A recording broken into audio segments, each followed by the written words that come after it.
Il camion rappresenta la storia del trasporto italiano.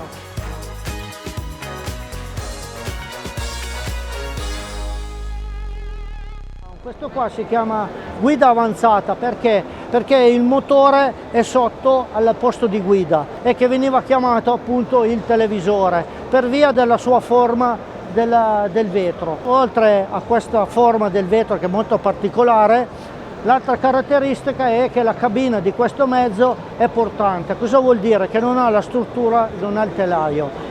Un'altra nota di questa cabina che è molto importante è che il signor Lancia volle entrare nel mercato dei trasporti a tutto piede con un mezzo rivoluzionario, tant'è che per disegnare questo mezzo scelse come designer lo stesso designer che ha inventato la prima bottiglia della Coca-Cola, quindi la storia di questo camion è molto importante. E poi il Lancia come rifiniture sia interne e come affidabilità di motore era sicuramente superiore ai Fiat. Il problema qual è stato? Che l'industrializzazione della Fiat era molto ma molto superiore e infatti è arrivato a un certo punto negli anni 70 che la Fiat acquistò sia il marchio Lancia sia il marchio Alfa Romeo e venne poi conglobato tutto nel marchio Iveco.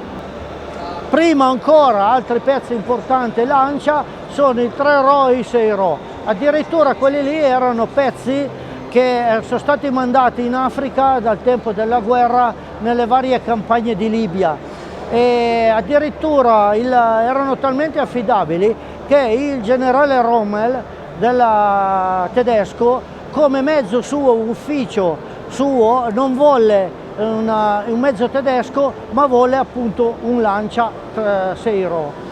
La particolarità che aveva quel Lancia 6RO, che aveva addirittura, e noi ce l'abbiamo là in spedizione, aveva la manovella davanti, che bisognava caricare la manovella tipo una bobina, dopodiché si rilasciava, creava corrente e si accendeva il mezzo. Perché era così? Perché chiaramente in Africa il camion in qualsiasi momento doveva partire, quindi quello era l'unico sistema per evitare la batteria.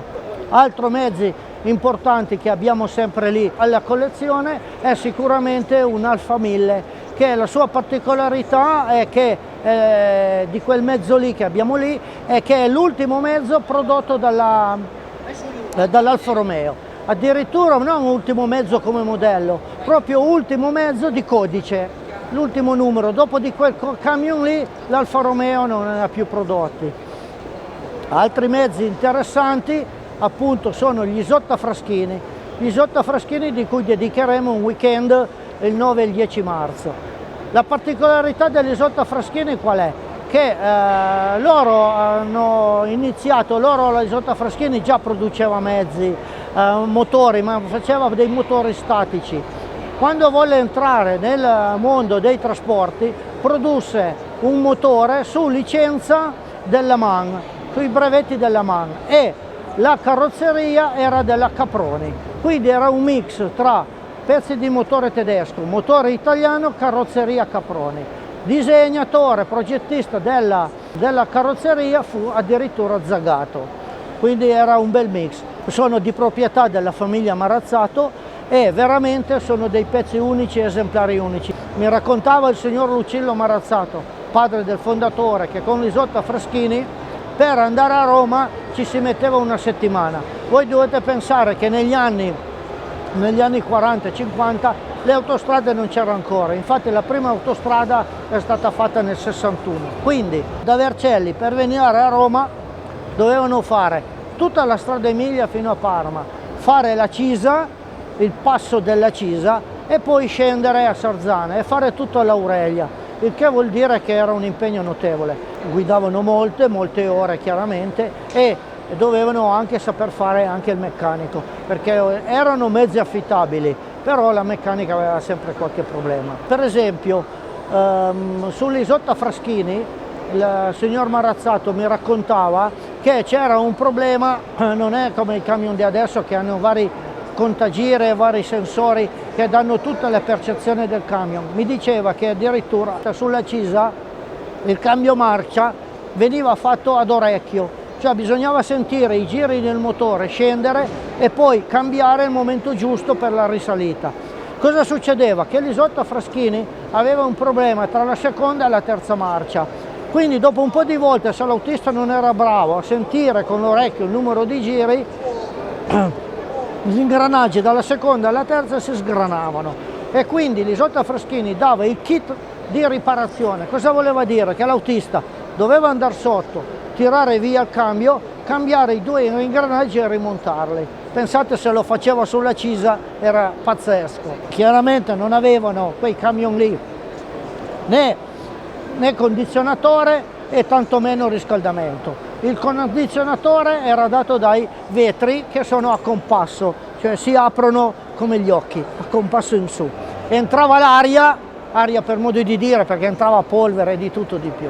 Invece per quanto riguarda il riscaldamento, aprivano la botola e veniva su il caldo del motore, e in più avevano sempre la coperta sopra le gambe, perché il caldo andava su, però le gambe erano sempre al gelo, quindi dovevano sempre avere il plate sulle gambe per poter passare la notte. Chiaramente dormivano sul camion, le brandine erano molto ma molto limitate, quindi l'impegno del trasportatore dell'epoca era un impegno n volte superiore chiaramente a quelli di adesso. Adesso pensiamo che un camion andare a Roma lo fa in giornata, come appunto prima una settimana c'era una bella differenza.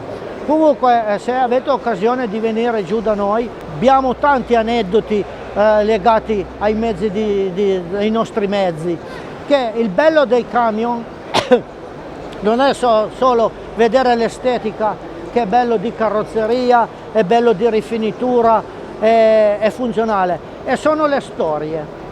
Il camion rappresenta la storia del trasporto italiano. Noi abbiamo tutta la storia dal 1900 fino al 1990, quindi tutti i mezzi e tutte le storie, e qualcuno è appartenuto a delle persone che veramente hanno basato la loro vita su quel mezzo lì.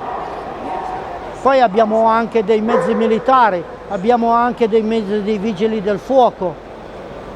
I vigili del fuoco, anche quelli, hanno tutta un'altra storia particolare, perché non sono propriamente dei vigili del fuoco, ma dovete pensare che fino agli anni 60 e 70 le aziende petrolchimiche erano obbligate ad avere i mezzi antincendio all'interno. Per fortuna li hanno usati pochissimo, tant'è che i mezzi che abbiamo ritirato noi da quelle aziende lì sono pressoché nuove, hanno pochissimi chilometri, per fortuna, perché se avessimo avuto tanti chilometri vuol dire c'erano stati parecchi incendi. Oltre a quelli abbiamo anche delle ambulanze, sempre derivanti da aziende petrolchimiche, che erano lì parcheggiate, che vale lo stesso discorso dei mezzi dei vigili del fuoco. Poi abbiamo naturalmente qualche auto, però le auto e le moto hanno un discorso un po' particolare, perché il signor Marazzato interessava solo e esclusivamente il camion. Le auto e le moto le abbiamo avute un po' per caso, in quanto quando andavamo a cercare i pezzi di ricambio c'era la possibilità anche di prendere la macchina o di prendere la moto. La location invece che abbiamo, come vi ho detto, sulla strada statale che da Casale va a Vercelli. Quella location lì era un'antica fabbrica di tessuti dove lavoravano circa un centinaio di donne. Fu acquistata dalla ditta Marazzato negli anni 60 perché l'intenzione era quella di trasferire lì tutti i mezzi e tutto il lavoro di trasferirlo lì. Poi purtroppo non hanno più potuto, e quindi le sedi è rimasta a Borgo Vercelli, più le altre sedi che ci sono a Torino, Milano, Casale, ad Aosta, e quindi è rimasto lì quel capannone. Quel capannone l'ha utilizzato il signor Carlo trasformandolo in una collezione privata. Quindi vi invito a venire a visitarla, a passare la giornata con noi.